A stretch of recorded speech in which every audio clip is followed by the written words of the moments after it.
Welcome back. आज के इस वीडियो में हम लोग BCA revise term and examination December 2020 BCS 011 computer basics and PC software के क्वेश्चन नंबर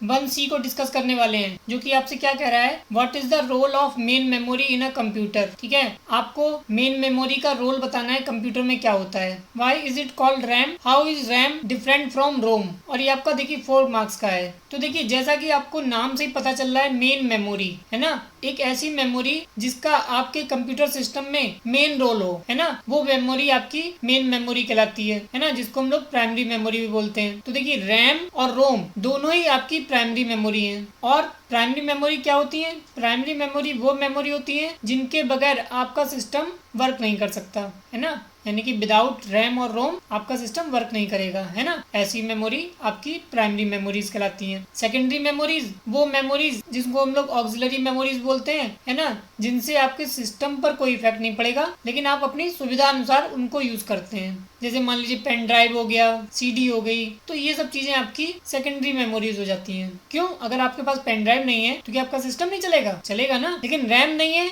तो नहीं चलेगा। चलिए रैम को आपको एक डायग्राम से समझाते हैं, तब आपको समझ में आ जाएगा कि आखिर ये रैम का क्या रोल है कंप्यूटर में। तो देखिए जैसा कि आप देख रहे हैं मेमोरी हायरार्की में कि आपकी ये जो मेन मेमोरी है ना, ये आपकी जो मेन मेमोरी है, ये आपका CPU है ना, जो सारा काम CPU ही करता है ना।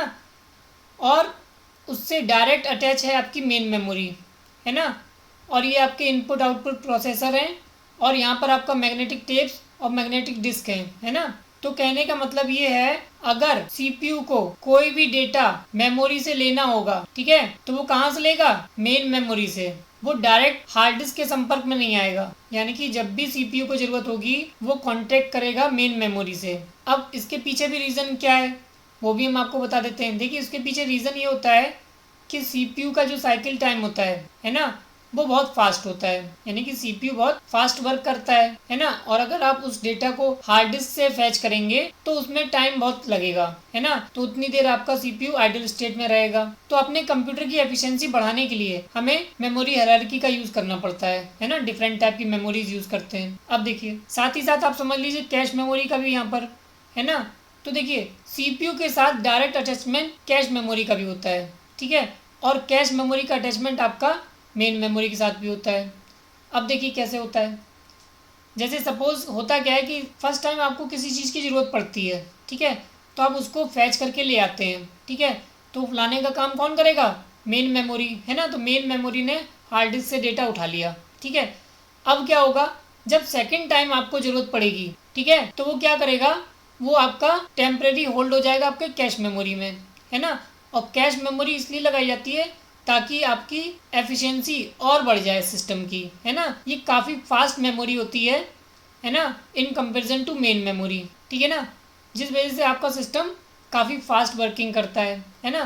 तो अब जो डेटा आपको फैच करना होगा वो डेटा फैच करना पड़ेगा कैश मेमोरी से, ठीक है। तो CPU क्या करता है, CPU को जो भी रिक्वायरमेंट होती है तो वो पहले कैश मेमोरी में फाइंड करता है ना।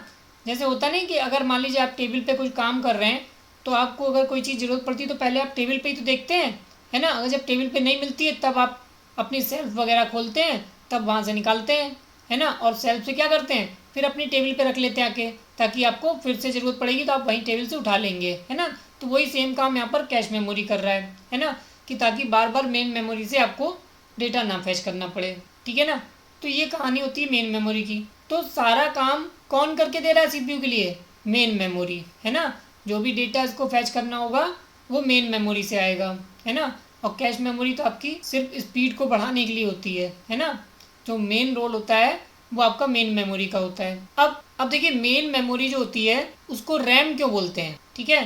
तो उसको रैम क्यों बोलते हैं? जिसका फुल फॉर्म होता है रैंडम एक्सेस मेमोरी, ठीक है। देखिए नाम से पता चल रहा है रैंडम एक्सेस मेमोरी, है ना, यानी कि किसी भी मेमोरी लोकेशन से कुछ भी चीज़ आपको उठानी होगी, है ना, तो वो आप रैंडमली उठा लेंगे। अब आपके सामने एक एग्जांपल बताते हैं। जैसे मान लीजिए आपकी टेबल पर काफ़ी सारे फ्रूट्स रखे हुए हैं, है ना, तो आप क्या कर सकते हैं, आप अपना हाथ बढ़ाएंगे और जो फ्रूट आप खाना चाहेंगे उसको आप उठा लेंगे, है ना। सारे आपकी टेबल पे रखे हैं तो आपको टाइम, चाहे जिस फ्रूट को उठाने में सेम टाइम लगेगा, एक्सेस टाइम, है ना। तो वही सेम काम यहाँ पर मेन मेमोरी का होता है। ऐसा नहीं कि जैसे कि मान लीजिए आप पहले क्या होता था, आपके टेप रिकॉर्डर होते थे, है ना। तो टेप रिकॉर्डर में क्या होता था कि अगर आपको तीसरा गाना सुनना है और अभी आप पहले गाने पे हैं तो आप उसको फॉरवर्ड करके तीसरे गाने में पहुंचते थे, है ना। या फिर आप 5वें गाने पे होंगे तो आपको तीसरे गाने पे आने के लिए उसको बैक करना पड़ेगा, है ना। तो ये कहानी होती थी। लेकिन रैंडम एक्सेस मेमोरी में ऐसा कोई चक्कर नहीं है ना। वो सीधे सीधे जिस मेमोरी को उसको फैच करना होता है उस लोकेशन पर रैंडमली फैच कर लेता है ना। तो इसीलिए इसका नाम पड़ गया रैंडम एक्सेस मेमोरी। अच्छा, अब ये डिफरेंट कैसे है रोम से, वो भी आप समझ लीजिए। देखिए, रैम की फुल फॉर्म आपको समझ में आ गई, रैंडम एक्सेस मेमोरी। और जो रोम होती है उसकी फुल फॉर्म होती है रीड ओनली मेमोरी, है ना। यानी कि नाम से ही पता चल रहा है ऐसी मेमोरी जिसको केवल और केवल रीड किया जा सके, तो वो आपकी हो गई रीड ओनली मेमोरी। अब देखिए, रैम में जो होता है वो रीड राइट दोनों फैसिलिटीज होती हैं, है ना।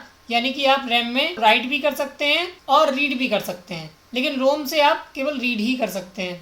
यानी कि जो भी उसमें एक बार लिख दिया जाता है उसी को आप रीड करते रहते हैं बार बार, है ना। लेकिन रैम में आप क्या कर सकते हैं, रीड और राइट दोनों ऑपरेशन परफॉर्म करा सकते हैं, ठीक है ना। तो क्या होता है, जो आपकी रैम होती है उसमें रीड राइट दोनों हेड होते हैं, है ना। लेकिन जो आपकी रोम होती है उसमें केवल रीड वाला हेड होता है ना, राइट का हेड नहीं होता। तो आई थिंक आपको मेन मेमोरी के बारे में, अगर आपको फिर भी कोई डाउट है तो आप हमें कमेंट कर सकते हैं। साथ ही साथ आप हमें कमेंट करके बताइएगा कि आपको ये वीडियो कैसा लगा। अगर आपको ये वीडियो अच्छा लगा हो तो इसे लाइक करें, शेयर करें, और अगर आपने हमारे चैनल को अभी तक सब्सक्राइब नहीं किया है तो इसे सब्सक्राइब करें।